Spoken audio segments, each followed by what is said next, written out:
Today, we're talking about freeze-dried dog food as part of our Leaps and Bones College of Knowledge.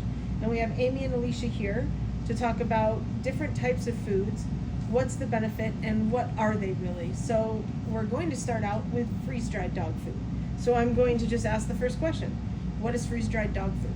So freeze-dried dog food is a raw product that has undergone the freeze-dried process. So that's where they take pressure in super cool temperatures to sort of make all the moisture that's present in the food evaporate, and then they bring it back up to temperature, and that way there is no moisture left, no moisture, no bacteria. So it's a nice shelf-stable raw that you could feed in conjunction with raw food or kibble or any of the above. And it also makes a great travel companion or something you can leave on your shelf just in case you run out of your dog's food. It's always that great thing to have as a backup. So basically, if I'm to just restate it, it's raw food that is made shelf stable, but it also kills any of the bacteria that could be present. Correct. Okay. So let's move on to what are the benefits of freeze-dried? So the benefits of freeze-dried, you're getting those fresh ingredients into your dog's diet. We all know kibble is very processed and may not hold as much nutrition as we would like our pets to have. Think of when you go to the doctors. Your doctor tells you, do not eat processed food, eat fresh diets. Well, the nice thing about freeze-dried, it brings all that freshness with the convenience of a shelf-stable product that you can just pour from the bag, because they do come in nice little nuggets, and add it right to your dog's diet. And it's also great for road trips, and people can just switch back and forth. Oh, There's definitely. no transition. Most raw formulas and freeze-dried formulas, if it's from the same brand, share almost identical profiles. So that leads me to my next question. What type of dogs would benefit from freeze-dried? Is there a certain breed, or is it just a certain type of dog?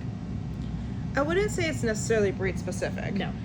But it's great for picky dogs. I mean, Hemi, who is a senior now, he doesn't necessarily like everything. But as we know, when our dogs get older, they might share their palatability, and they might want something a little more flavorful. And that's where the freeze-dried raw comes into play. It's a very flavorful product because it is that fresh meat flavor without, I hate to say, the sliminess of a raw.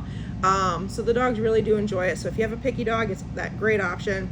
It's also great for training treats. I know I use them with my puppy all the time.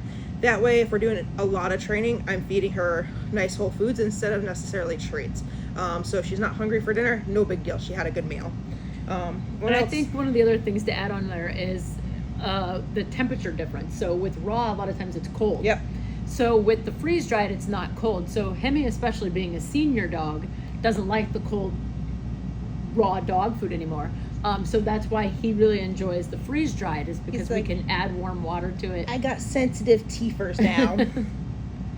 So actually, there's a couple of things off of that I think are maybe further questions. When you say frozen, like with frozen, I know there's certain things you can't touch, or you have bacteria contamination potentially. With freeze-dried, this part one of my question is, with freeze-dried, is that a possibility? And secondly, how does it help that there's no bacteria? Immunocompromised dogs, things like that. So the bacteria not being present, number one, in handling, is that different from raw, and why? And number two, how does that help with immune compromised? So when you have immunocompromised dogs, you obviously don't want to introduce any excess bacteria to your dog's diet or even in the environment. So the freeze-drying process, because it's brought to such a cold temperature and very high pressure, that bacteria can't survive in those things.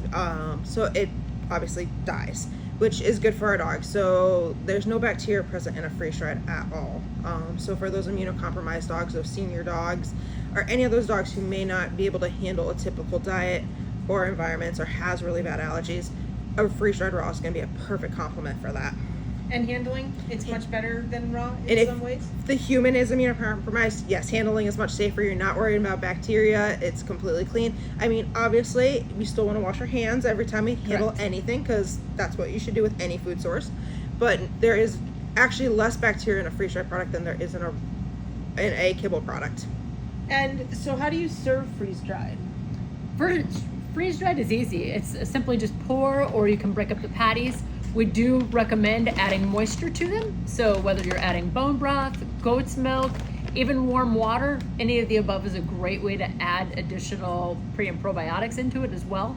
But they're all great options. You do need to add moisture to them though if you're using them as a main meal source. And not as training treats, And not which as they training can be treats. used for. Okay. And how do you know if freeze dried is right? Like, how would I know if freeze dried is right for like Hemi or Zelda? The best thing to do is try it. The good thing about all of our freeze-dried raws, if you have a picky dog and you're not sure, we guarantee them 100%. Thanks. So that's our first episode of the Leaps and Bones College of Knowledge, which will be available on our website for you to watch at any point in time. And if you have any other questions, please feel free to call any one of our stores or stop in and talk to Alicia at Evergreen Walk or Amy when she's available.